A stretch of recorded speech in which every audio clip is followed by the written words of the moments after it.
दोस्तों एक बार फिर से स्वागत है प्रजापति न्यूज में। हिंदू धर्म में भाई बहन की शादी क्यों नहीं होती?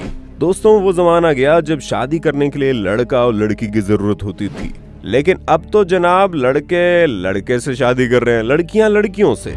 इतना ही नहीं, भारत के कई इलाकों में आपको ये भी देखने को मिलेगा कि भाई बहन ही आपस में शादी कर ले रहे हैं, लेकिन हिंदू धर्म में ऐसा नहीं होता। ऐसे में सवाल यह आता है कि आखिर हिंदू धर्म में क्यों नहीं होते आपस में भाई बहन की शादी। इसी के साथ आपको हम ये भी बताएंगे कि भाई बहन के बीच शादी के क्या क्या दुष्परिणाम हो सकते हैं। बस मेरे यानी अपने दोस्त विशाल प्रजापति के साथ वीडियो के अंत तक बने रहिए। लेकिन हाँ, वीडियो शुरू करने से पहले छोटी सी रिक्वेस्ट है, वीडियो के नीचे रेड कलर का सब्सक्राइब बटन दिख रहा होगा, उस पर क्लिक करके सब्सक्राइब कर लें और साइड में बेल आइकॉन भी दिख रहा होगा, उस पर भी क्लिक कर लें ताकि आपको वीडियो मिले सबसे पहले। दोस्तों हिंदू धर्म में भाई बहन की शादी क्यों नहीं करते, इस सवाल का जवाब जानने के लिए हमें इतिहास के पन्नों को कुरेदना होगा। हिंदू सभ्यता के अनुसार जब ब्रह्मा जी द्वारा सृष्टि की रचना हुई थी तो दुनिया में सबसे पहला कदम रखने वाले शख्स का नाम मनु था, और फिर बाद में ब्रह्मा जी की दाहिनी पसली से स्त्री यानी शतरूपा की उत्पत्ति हुई, और इस तरह ब्रह्मा जी ने मनु और शतरूपा को धरती पर मानव जीवन का विस्तार करने की जिम्मेदारी सौंपी। फिर उन दोनों ने आपस में रिश्ते बनाए और जनसंख्या बढ़ती चली गई। आज ये हाल हो गया है कि पूरी दुनिया में 750 से ज्यादा की आबादी मौजूद है। लेकिन अगर हम हिंदू धर्म से अलग इस्लाम धर्म की बात करें तो वहां पर एक भाई अपनी बहन से शादी कर सकता है, बशर्ते उस बहन और भाई ने एक ही माँ का स्तनपान न किया हो, यानी कि दोनों एक ही कोख से जन्म ना लिए हों। बाकी चाचा ताऊ बुआ फूफा हर किसी के बच्चों से वो आपस में शादी कर सकते हैं। तो वहीं ईसाई धर्म में भी रिश्ते में चचेरे भाई बहन भी आपस में शादी कर सकते हैं, लेकिन हिंदू मान्यता के अनुसार बहन से शादी करना तो दूर की बात है, एक ही गांव में रहने वाले दो लोगों की शादी को समाज में बुरी नजर से देखा जाता है और उसे अच्छी मान्यता नहीं दी जाती।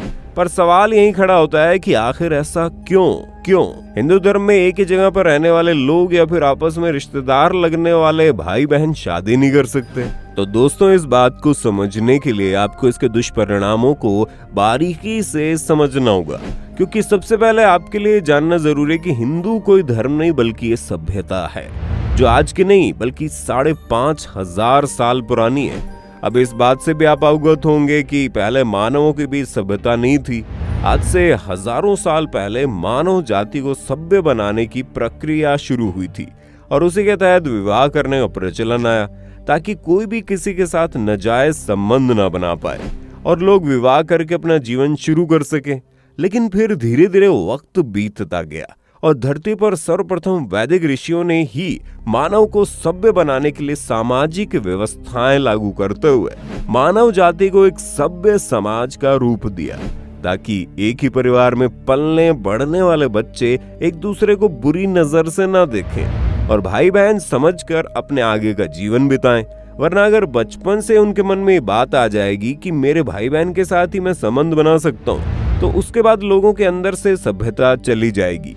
और इसी चीज को आगे बढ़ाते हुए हिंदू धर्म अभी तक अपनी पुरानी मान्यताओं के अनुसार ही जी रहा है, ताकि आसपास रहने वाले लोग और एक ही घर में पलने वाले बच्चे एक दूसरे को भाई बहन की नजर से देखें और उनका मन इधर उधर विचलित ना हो। वैसे दोस्तों ये मान्यता केवल सभ्य समाज को स्थापित करने के लिए ही सही नहीं है, बल्कि वैज्ञानिक दृष्टिकोण से भी इसका बहुत ज्यादा महत्व है, जहाँ खुद वैज्ञानिकों का कहना है कि अगर एक ही परिवार के लोगों में बार बार शादी होगी तो उसके बच्चे के ऊपर बहुत ही दुष्परिणाम देखने को मिलेगा।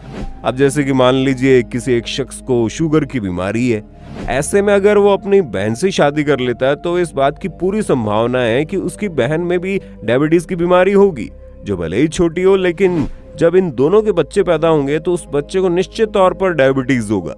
ऐसे में इस तरह बीमारी पीढ़ी दर पीढ़ी चलती चली जाएगी और बढ़ती जाएगी और पूरा खानदान नष्ट हो जाएगा। ऐसा हम अपने मन से नहीं बता रहे, बल्कि खुद वैज्ञानिकों का कहना है। और कई सारे राजा महाराजाओं का घर इसी तरह से नष्ट हो गया, क्योंकि विदेशों में रहने वाले कई सारे राजा महाराजा अपने घर में ही शादी कर लेते थे ताकि उन्हें अपना साम्राज्य न बांटना पड़े, और इसी लालच के चक्कर में परिवार में होने वाली एक छोटी सी बीमारी ने पूरे घर को ग्रसित कर दिया और पूरी की पूरी पीढ़ी नष्ट हो गई। और यही वजह है कि हिंदू समाज में एक परिवार के लोगों के बीच कभी भी शादी नहीं करवाई जाती, खास करके भाई बहन के बीच तो बिल्कुल भी नहीं, ताकि दोनों लड़का और लड़की अलग अलग गुणों के साथ मिले और उनसे जन्म लेने वाले बच्चे के अंदर अपने माता पिता के अच्छे गुण जा सके। वरना तो आप सभी को पता है कि हमारी बॉडी के अंदर क्रोमोसोम्स होते हैं जो ये तय करते हैं कि हमारे माता पिता के कौन से गुण हमारे अंदर जाएंगे। अब माता पिता दोनों के अंदर ही कोई गुण होगा तो उसका बच्चे के अंदर जाना निश्चित है, और अगर उसमें अंदर नहीं गया तो दूसरे बच्चे के अंदर जाएगा, और अगर उसके अंदर भी नहीं गया तो उनके बच्चों में तो कंफर्म वो गुण जाएगा। अब वो गुण कोई बीमारी हो सकती है या फिर कुछ भी हो सकता है। इसलिए हिंदू धर्म में कभी भी भाई बहन की शादी नहीं करवाई जाती, फिर चाहे वो एक ही माँ की कोख से जन्म लेने वाले भाई बहन हो या फिर रिश्तेदार हो। हालांकि आपको कई ऐसे इलाके मिल जाएंगे जहां सालों से चाचा ताऊ के बच्चों के अंदर विवाह होने की परंपरा चली आ रही है, लेकिन अब उन जगहों पर भी इस तरह की परंपराएं खत्म होती जा रही है। तो दोस्तों, ये तो हो गई भाई और बहन की आपस में शादी वाली बात, लेकिन जब बात एक ही लिंग के दो लोगों के बीच की शादी की आती है तो समाज में आज भी इसे अच्छा नहीं समझा जाता, क्योंकि इससे पीढ़ी नहीं बढ़ सकती। पर हमारे हिसाब से तो जिस तरह से आबादी बढ़ रही है उस हिसाब से अगर कुछ लोग अपनी पीढ़ी ना भी बढ़ाएं तब भी कुछ नहीं होता। क्यों दोस्तों, सही कहा ना हमने?